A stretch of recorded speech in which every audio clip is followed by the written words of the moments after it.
I guess my concerns about the Olympics in Sochi are more focused on the impact it's going to have on the local population, some of the issues of corruption and abuse that I described, security threat, although I still think it's a question of a possibility rather than a certainty or even a likelihood.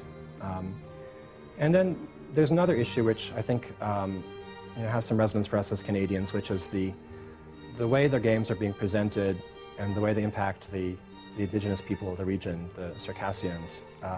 As I mentioned, Sochi itself is a Circassian word. There was a very violent struggle in the 19th century between the imperial government of Russia and the indigenous people, which resulted in the expulsion and death of many of them. Many of those people's descendants now live in the Middle East, Turkey, and places like Jordan and Syria.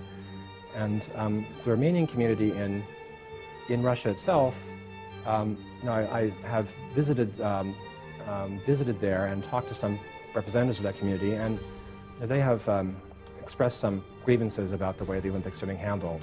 For one thing, the lack of recognition of the mixed Russian Circassian character of this site. So one of the things I thought was very striking about the recent Vancouver Olympics was the very clear attempt to involve representatives of First Nations in the celebration, which was very striking at the opening ceremonies when representatives of First Nations actually welcomed the visitors to Vancouver. And certainly as North Americans, we have to be mindful of our own history of our difficult and at times very ugly history with the native peoples of this continent.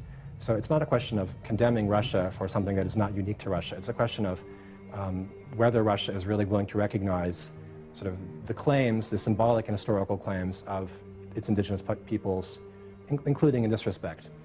There are further aspects to this problem. One is that a number of the winter sports sites are being constructed in areas that hold historic significance for the Circassian people.